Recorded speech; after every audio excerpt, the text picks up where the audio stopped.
Q, I'll admit that I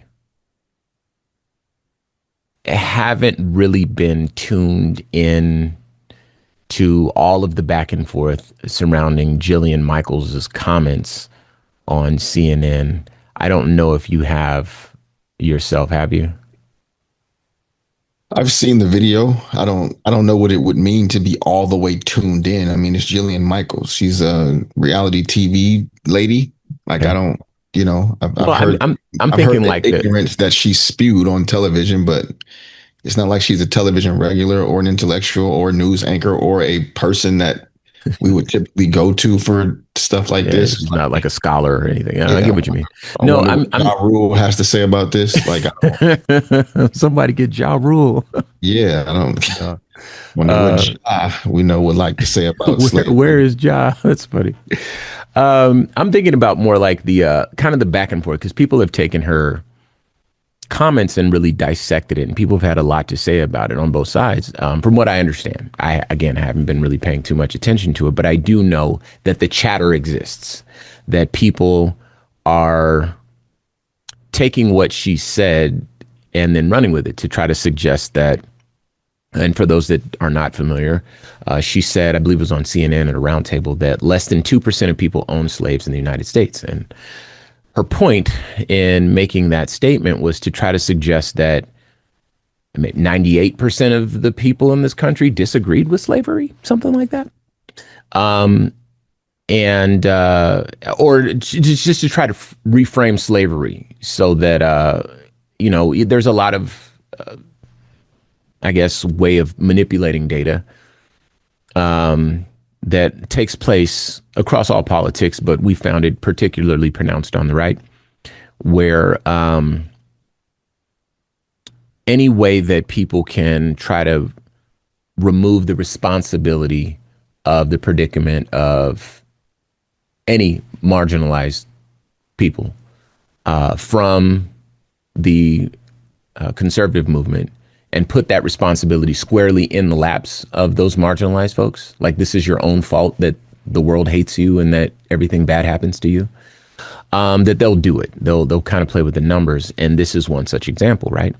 But for folks that don't do any or any deeper digs or deeper dives into it, they just have a new talking point that they can use. And I believe that Jillian Michaels indeed used a talking point that was probably given to her. She echoed it on a platform very loudly with her whole chest and, caused the stir that we're talking about today. And so for folks that, again, aren't entirely familiar, that's kind of what has been taking place online. And we just haven't got to it until today.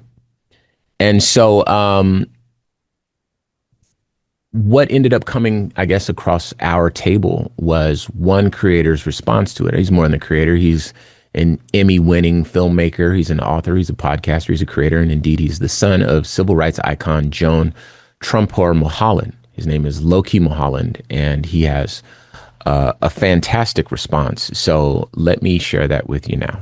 So there's a video where this lady says a really crazy thing about slavery, and of course she's wrong. I mean, she's very wrong, and not just at the use of the word only. And I'm going to explain why, but first, here's the video. Is it only less than 2% of white Americans own slaves? Again, the 2% number is wrong, but where did it come from? Well, most of it comes from American historian Alan Nevins. Over 50 years ago, he wrote that based on the 1860 census, there were 393,975 enslavers in the United States out of a population of 31.2 million people. And that would get you to 1.26%. Of course, it should be noted that of that 31.2 million, roughly 4 million were actually enslaved blacks, so you need to reduce that number even further. Is 1% correct, as Nevins suggested? Well, no, unless you count the number of white and Southern families that enslaved more than 200 people. That was 1%. So why is the 1% or even 2% that people point to wrong? Well, because when you're calculating data sets like this, you don't include those that shouldn't be counted. Beyond just the enslaved people, you need to take out those whites who lived in free states because they wouldn't have owned anyone. For example, if you're doing a study on women's health, you don't add in men. Well, based on research done by U.S. Civil War expert Al McKee, let me tell you what the real numbers are. Of the 31 states in the Union, 15 were slave states with a population of 12.2 million. Again, you can't count anyone living in free states. Now, take that 394,000 white enslavers and you get 3.22%. So is that correct? Not even close. For one, the free population in those states was 8.3 million. Based on that number, you now have 4.75% of whites who were enslavers. However, there's a problem with saying what percentage of whites were enslavers because of how they defined enslavers. You see, there weren't 394,000 individuals who enslaved people, there were 394,000 households or families. Let me explain. Take refrigerators, for example. If I said only 39% of people in the United States owned a fridge, you'd be shocked. The real number is 99.8% of households have a fridge. That's roughly 128.7 million refrigerators, assuming one per household. But if you base it on a population of 340 million people, then only 39% of people owned a fridge. But of course, that's not how we calculate household property in our census. Typically, it's calculated based on the household and not overall population. It's how it was done during slavery as well, because enslaved people were seen as property. So the real number was 21%, not 2%. And this doesn't even count those in the North that also profited from the enslavement of others. And by the way, in 1860, in some places, like Mississippi, over 50% of the population was enslaved. All right. So 21% from 2%, adjusted for the reality of, that period in time. And I think, we've done an episode before about how we've seen data get manipulated on the right to hold up narratives or to establish narratives that really support a lot of what I think Republicans wish was true. The data manipulation and the cooking of the books, in a manner of speaking, to prop up a worldview that is not real, but they wish was real, and it ends up being essentially propaganda. And I think that this is another one of those examples. So I don't know. For me, one of the things that I took away from that, of course, is that how the refrigerators, how you count a refrigerator, like not everybody could own a slave. Typically a household owned a slave, right?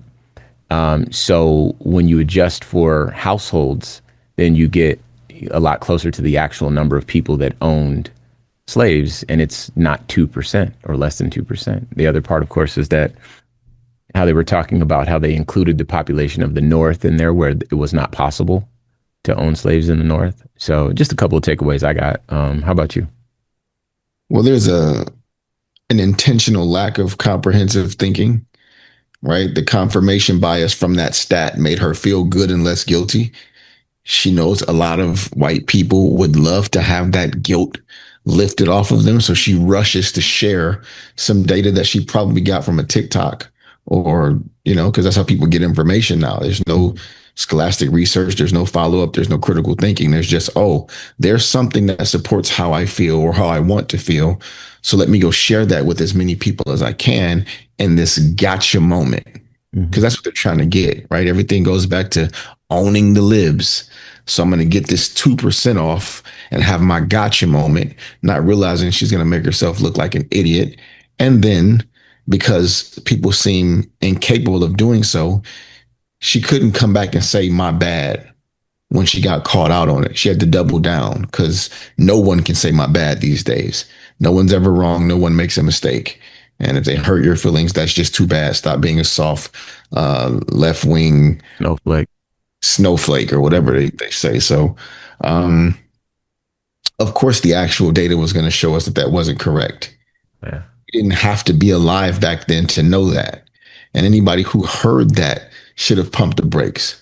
Like even flamboyantly, aggressively racist people should have heard 2% and said, hey, that don't sound right.